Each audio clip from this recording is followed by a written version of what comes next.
Bom, você já ouviu falar na Velha Ordem Mundial, que é o período que corresponde à Guerra Fria, onde teve a oposição entre as duas maiores potências do globo, que foi os Estados Unidos da América e a União das Repúblicas Socialistas Soviéticas, mais conhecida como URSS. Vale ressaltar que os Estados Unidos é capitalista e a URSS socialista.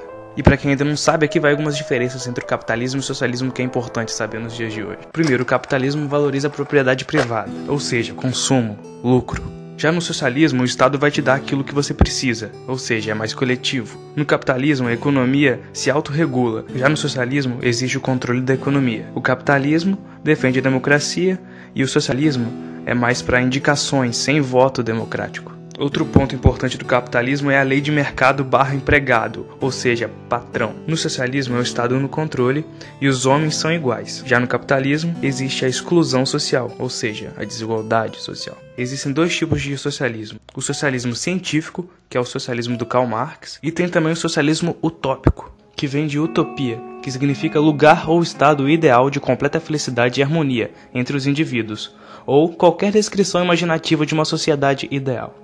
Descrição imaginativa. Mas vamos voltar a falar da disputa ideológica aqui, que foi a Guerra Fria.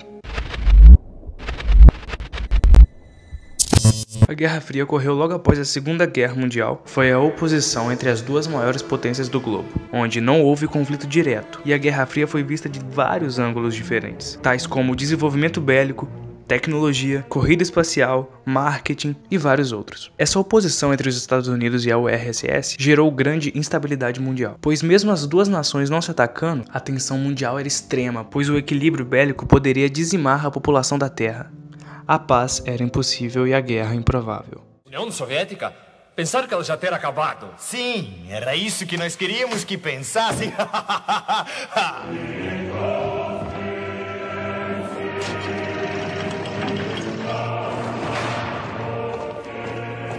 Berlim reunificada. Como isto é bom.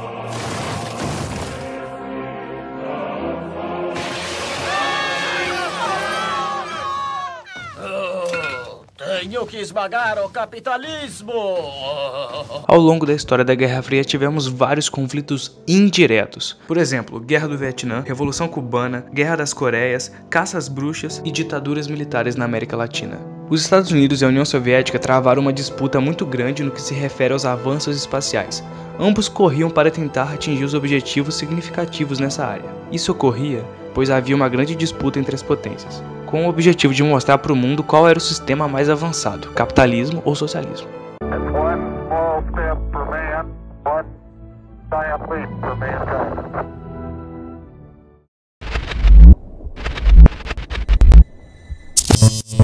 Província semi-autônoma da Ucrânia, localizada em uma península no sul do país, revelam as relações existentes entre os ucranianos e os russos desde a extinção da União Soviética. A população dessa região, em sua ampla maioria, utiliza o idioma russo e se mantém mais vinculada a Moscou do que propriamente a Kiev. Assim, com as recentes transformações que marcaram a política do país, a província em questão passou a tornar-se palco de extrema instabilidade política.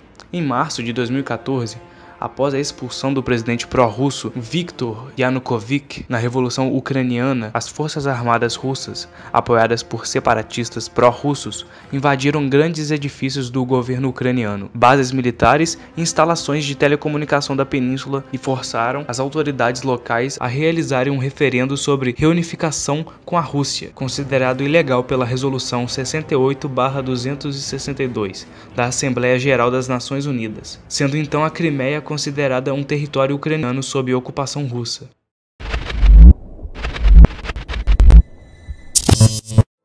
O povo basco vive entre a Espanha e a França, sendo respectivamente localizados no Nordeste e no Sudoeste. Os bascos são minorias nacionais, correspondem a um povo que aspira a conquistar seu território para colocar em prática sua cultura, seus costumes e não viver subordinado ao governo do país que habitam. A busca incessante pela independência de seu território promoveu o surgimento de um movimento nacionalista chamado de ETA, Euskadi Ta Askatsuna, ou Pátria Basca e Liberdade. Esse grupo possui características políticas, ideias socialistas e separatistas. O ETA promove atentados urbanos às autoridades do governo e até mesmo à sociedade civil. Os atentados têm como objetivo pressionar o governo espanhol e francês a ceder o território para a instauração da nação basca.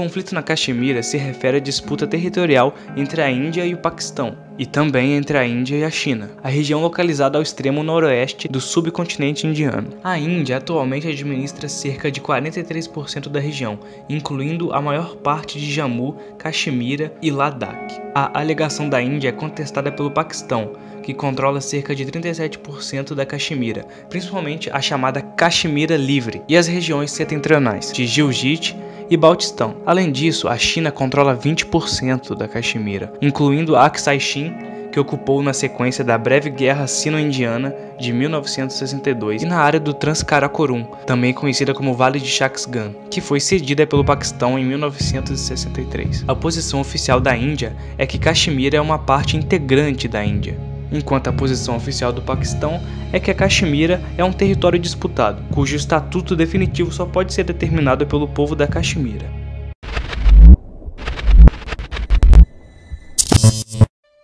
O povo curdo é um grupo étnico que se julga nativo de uma região do Oriente Médio, chamado Kurdistão, que abrange parte do Irã, Iraque, Síria e Turquia. Esse grupo é formado por aproximadamente 25 milhões de pessoas, que lutam pela sua independência política e territorial, que vem sendo combatida de forma violenta, como no Iraque na década de 80 por Saddam Hussein. Além disso, nenhum país quer abrir mão de seus territórios ou apoiá-los.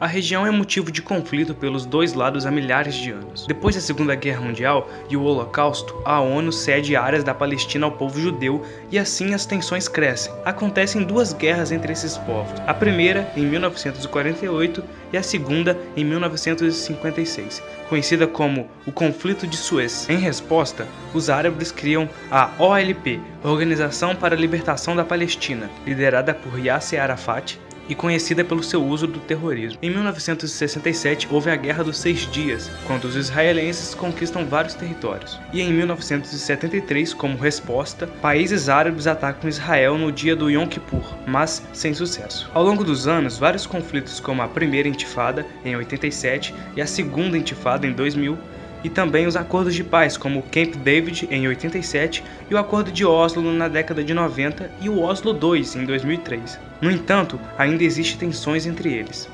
Quando é que foi que eu te sacanei por ser judeu? Ah, é? Você é um judeu, babaca? Você é um judeu? Cala a boca, judeuzinho de merda! Bom trabalho, judeu! Judeus! Cala a boca, judeu! Judeu! Judeu! Ó, judeu! Judeu! Judeu! Judeu! Ó, judeu! Judeu! Judeu! Te falei que judeu não tem ritmo!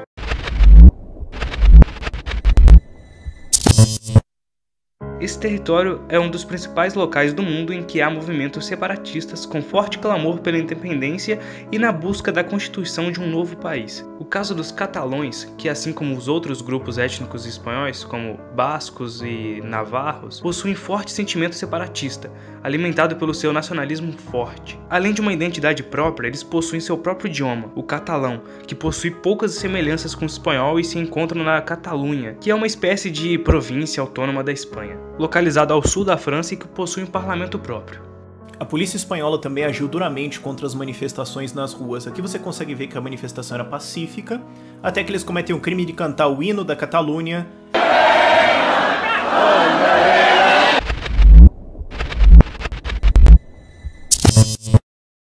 A história e origem do Estado Islâmico está relacionada à crise política depois da Guerra do Iraque, em 2003. Em 2014, ela se separa definitivamente da Al-Qaeda e tem suas raízes ideológicas relacionadas a algo chamado Wahhabismo, que é um movimento que surgiu na Arábia Saudita no século XVIII e defendia, entre aspas, a purificação da fé islâmica, com o retorno de práticas do islamismo do século XVII. A ideologia wahhabista é a interpretação literal dos preceitos do Corão. Seu objetivo se baseia na Sharia, a lei islâmica interpretada no Corão, e da concepção de jihad, ou guerra santa, para o Islã expandir o modelo teocrático radical islâmico pelo mundo por meio de métodos terroristas, sobretudo contra alvos civis.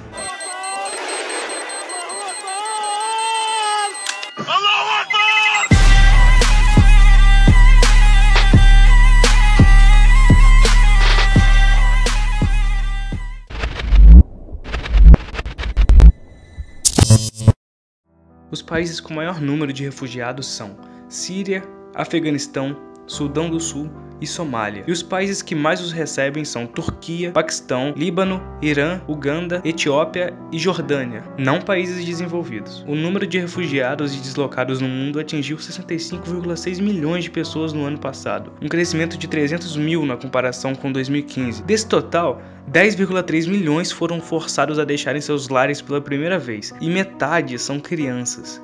Crianças que viajam sozinhas ou separadas de seus pais pediram cerca de 75 mil solicitações de refúgio só no ano passado.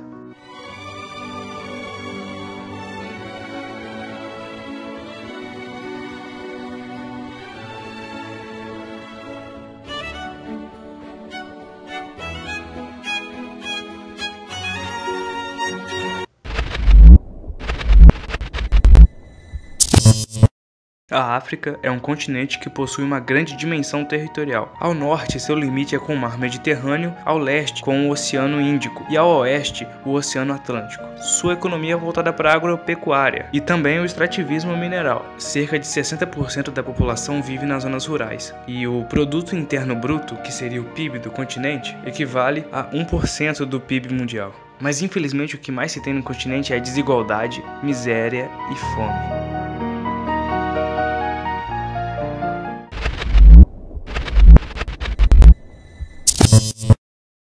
No continente asiático, existem países desenvolvidos, como Japão, Israel e parte da Rússia, que revelam níveis de prosperidade econômica e social comparáveis aos da Europa ou da América anglo-saxônica. Essas áreas, entretanto, pouco representam, se comparadas com muitos dos demais países, geralmente bastante pobres e violentamente atingidos pelo subdesenvolvimento. Há inúmeros fatores que contribuem para que a Ásia exiba grande atraso e miséria. Entre eles podem ser citados a colonização e exploração desenvolvidas por países europeus, certos valores culturais específicos de alguns países, que de alguma forma inibem a superação de problemas econômicos e sociais, as elevadas taxas de crescimento populacional, o analfabetismo muito alto em vários países, como em todo o terceiro mundo.